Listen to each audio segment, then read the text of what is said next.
Бүгінгі видеода есімі Б әрпінен басылатын ойыншылардан құрам жинайтын боламыз. Яғни құрамда тек қана Б әрпінен басылатын ойыншылар және оларды APL-ға жіберіп, ол жақта 4 маусым бойы өнер көрсетеді және қандай жетістікке жетеді бірге анықтайтын боламыз. Ендеше көп созбай видеомызға кірісейік. Алғашқы ойыншы бізде Аль-Хиляльдің қақпашысы Ясин Боно. Оның жасы 33-те екен. Ендеше көп созбай құрамымызға қосуға әрекет жасайық.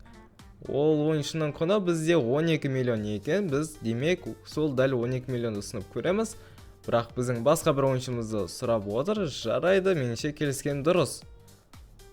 Осылайша міне құрамға алғашқы ойыншыда қосылды. Өте керемет қақпашы, тәжірибесі жоғары. Ендеше екінші ойыншы бізде Балде, Барселонаның керемет ойыншысы, өте керемет өнер көрсетеді, потенциалы жоғары қорғаушы. Кеттік, ендеше сатып алуға кірсек, оның құны 44 миллион екен, демек 60 миллионды ұсынамыз және керемет бірден келісе салды. Осылайша екінші ойыншыда құрамымызға қосылды. Енді қазір біз көп созбай үшінші ойыншыға өтетін боламыз. Біздегі келесі қорғаушы ол Басыны. Интердің керемет қорғаушысы, өте тәжірибесі жоғары қорғаушы. Ендеше кеттік. Қазір біз оған 106 миллионды ұсынып көреміз және тамаша бірден келісті. Бұл біздің осылайша үшінші құрамға қосылған ойыншы. Ендеше төртінші ойыншыға өтейік. Ол бізде Ньюкаслдың Ботман атты ойыншысы. Нидерланды қорғаушыны қазір сатып алатын боламыз. Құны 42 миллион екен, демек біз 50 миллионды ұсынып көрейік.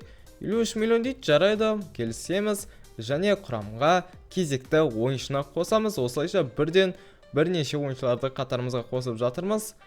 Енді қазір соңғы қорғаушыға өтейік. Ол бізде Брадлей атты Ливерпульдің керемет потенциал жоғары қорғаушысы. Ал ендеше кеттік, сатып алуға тырысайық. Қазір оған біз 17 миллионды ұсынып көрейік және жоқ, бізден басқа бір ойыншымыз сұрады. Жарайды, келісуге болады. Негізі тамаша.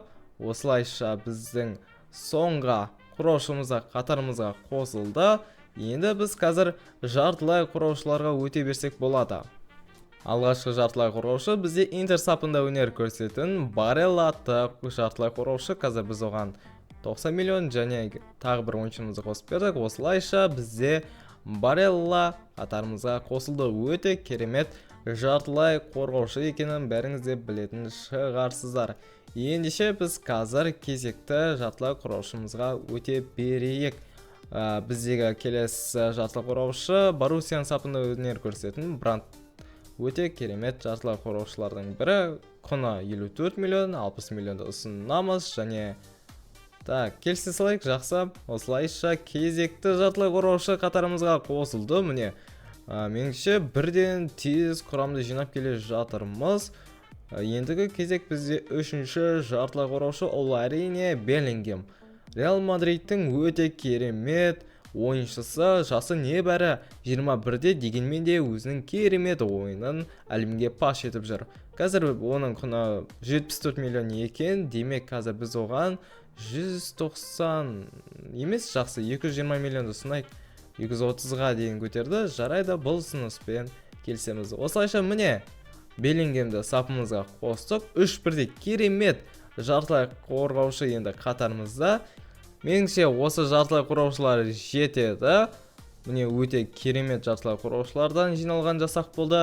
Ендігі кезек бізде шабуылшылар. Алғашқы шабуылшы бізде Барколя, 21 жастағы Парис Сен-Жерменнің өте керемет потенциалы жоғары вингері. Ал ендеше кеттік, сатып алу үшін қазір келіссөздер жүргізейік.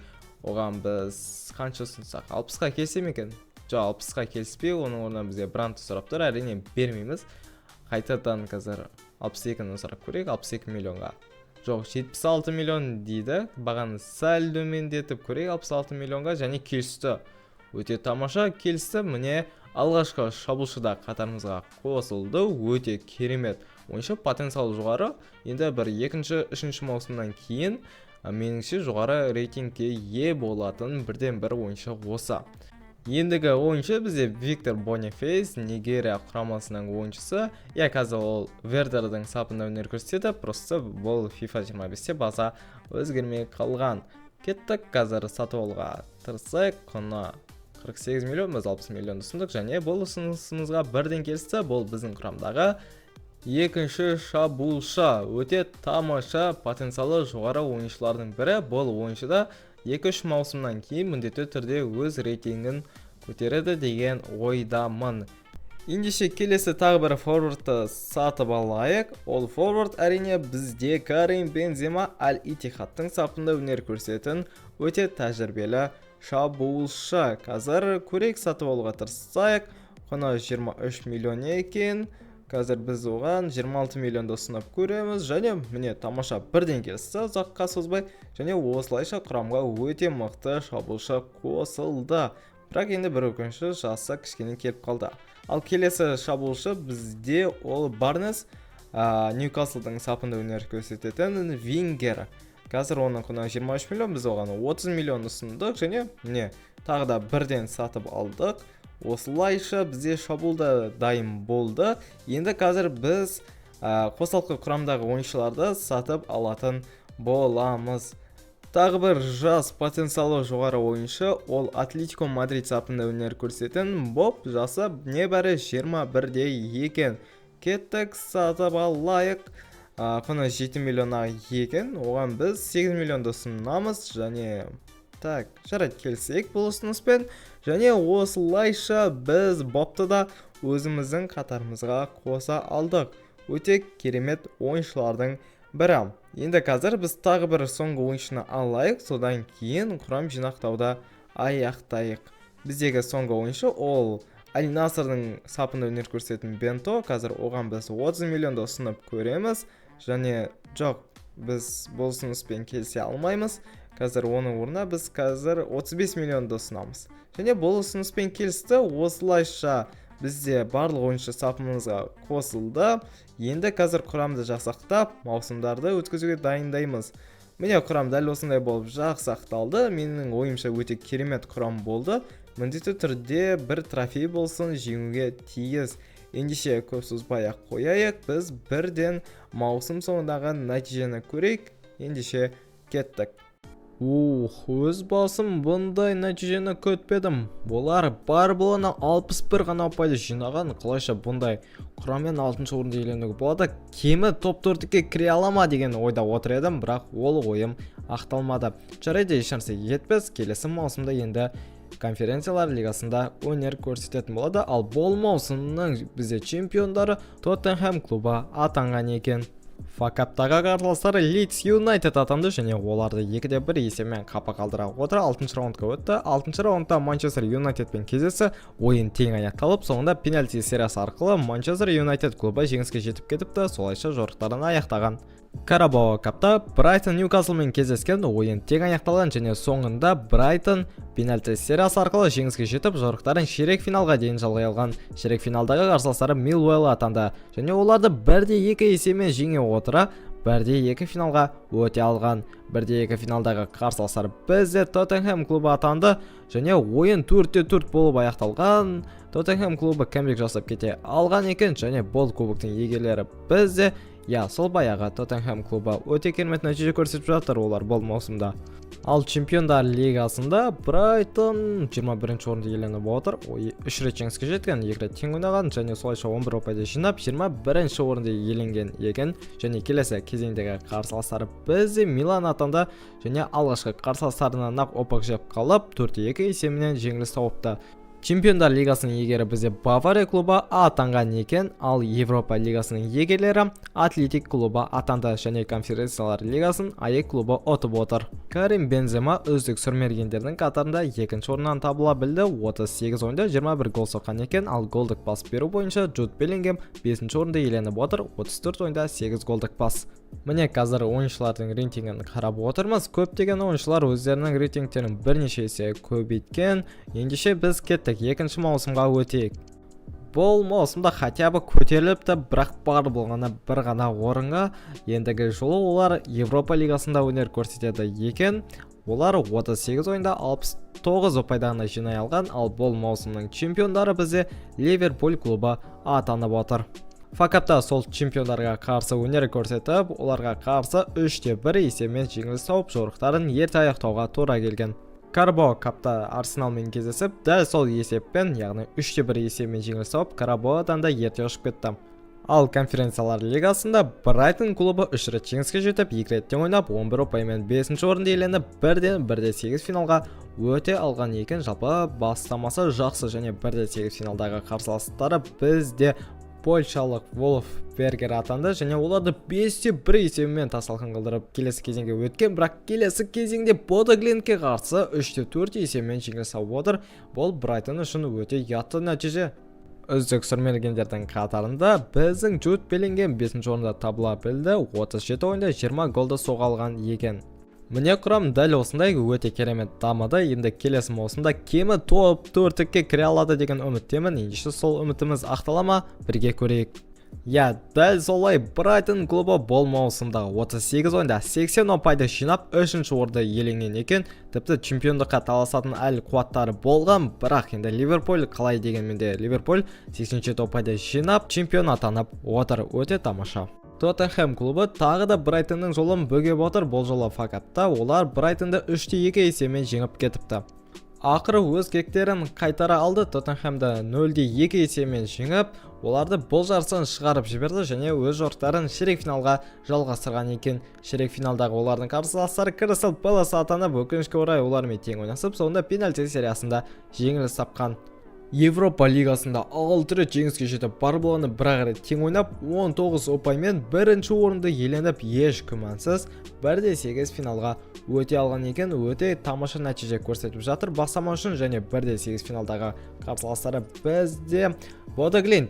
Алдыңғы жылғы қарсыластары оларға қарсы кек қайтарып 5-0 есебімен тасалқын қылдырып жеңе отыра, ширек финалға еш қиналмастан өте алған екен. Және ширек финалдағы қарсыластары бізде түркиялық Бешикташ клубы атанды және оларды 2-4 есебімен тізе бүктіре отыра 1-2 финалға өтіп отыр. 1-2 финалдағы Брайтонның қарсыластары бізде Бельгиялық Унион клубы атанды және оларды бізде 8-1 есебімен тасалқын қалдырып финалға еш күмәнсіз өте алды және финалда Марсель клубымен кездесіп, өкінішке орай оларға қарсы есе жіберіп алып отыр. Европа лигасына әбден лайық еді. Міне құрам осындай деңгейге жеткен. Жалпы келесі маусымда чемпиондыққа әбден үміткер, сондықтан да қазір келесі маусымда көрейік, чемпион атана ала ма екен? Жоқ, өкінішке орай чемпион атана алмады, бірақ 2-ші орынды иеленіп отыр. Оның өзі үлкен жетістік деп білемін. Бұл маусымда олар 69 ұпайды жинаса, Манчестер Сити, яғни чемпион атанған клуб, 79 ұпайды жинаған екен. Үлкен айырмашылықты көріп отырмыз. Яғни Манчестер Сити чемпиондыққа әбден лайық болған. Ал Брайтон факапта Мидлсбро клубынан есе жіберіп отыр. Өз басым финалға шыға ма деген едім, бірақ жоқ, жорықтарын 5-ші раунд аяқтаған. Ал Карабао капқа келсек, алғашқы қарсыластары Вест Бромвич атанып және оларға қарсы 4 жауапсыз голды соғып, 4-ші раундқа еш қиналмастан өткен. 4-ші раундта Саутгемптон клубымен кездесіп, олармен тең ойнап, пенальти сериясы арқылы жеңіске жетіп, ширек финалға өте алған. Ширек финалдағы қарсыластары Стокпорт және оларды минималды есеппен жеңе отыра жартылай финалға өтті. Жартылай финалдағы қарсыластары бізде Челси клубы атанды және Челси клубына қарсы камбэк жасап, соңында пенальти сериясы арқылы жеңіске жетіп, финалға өте алған және финалда Ньюкасл клубымен кездесіп, Ньюкаслды бізде жеңе отыра, осылайша Карабао каптың иегерлері атанып отыр. Өте тамаша нәтиже, бұл олардың алғашқы трофейлері. Брайтон клубы чемпиондар лигасында 6-ші орынды иеленіп отыр. 5 рет жеңіске жеткен, 1 рет тең ойнаған, 2 рет жеңіліс алып, 6-ші орынмен 1-1-8 финалға өткен. 1-8 финалдағы қарсыластары Интер атанып, 2 ойында да минималды есеппен жеңіске жетіп, 2-0 есеппен ширек финалға өте алған. Ширек финалдағы қарсыластары бізде Германиялық Вольсбург атанған және оларды 4-3 есеппен жеңе отыра 1-2 финалға өтіп отыр. Және олардың 1-2 финалдағы қарсыластары Рома атанды. Оларды 2-5 есеппен тізе бүктіре финалға жолдама алып отыр және финалдағы қарсыластары өздерінің отандастары лондондық Арсенал клубы. Ендеше ойын нәтижесін бірге көрейік. Қазір қарсылас туралы ақпарат біліп алайық. Соңғы 5 ойында 2 рет жеңіске жеткен, 2 рет тең ойнаған және 1 рет жеңіліс тапқан екен. Жалпы қарсыласты жеңуге болады. Біздің құрам қандай мықты екенін білесіздер. Міне көріп тұрғандарыңыздай өте мықты құрам. Қазір Бұны басып жібереміз және жеңіске жете ала ма? Тамаша! Біздің ойыншылар пенальти сериясы арқылы жеңіске жетіп отыр. Негізгі ойын тең аяқталған екен. Қазір кімдер гол соқты, соны бірге қарап жіберейік. Ол үшін осылай асыға түсу керекпіз. Бізде алғашқы болып әрине Беллингем гол соққан және есепті Сака теңестірген. Соңында ойын пенальти сериясына ұлғасып, Брайтон нәтижесінде жеңіске жеткен. Я достар, осылайша видео өзінің соңына да келіп жетті. Видеоны лайктарыңызды басып, арнаға тіркеліп кетуді ұмытпаңыздар. 10 000 оқырманға сәл ғана қалдық. Және пікірге келесіде қандай әріпке іздесек, сонда да жазып кетуді ұмытпаңыздар. Ендеше видео аяқталды. Сау сәлематта болыңыздар.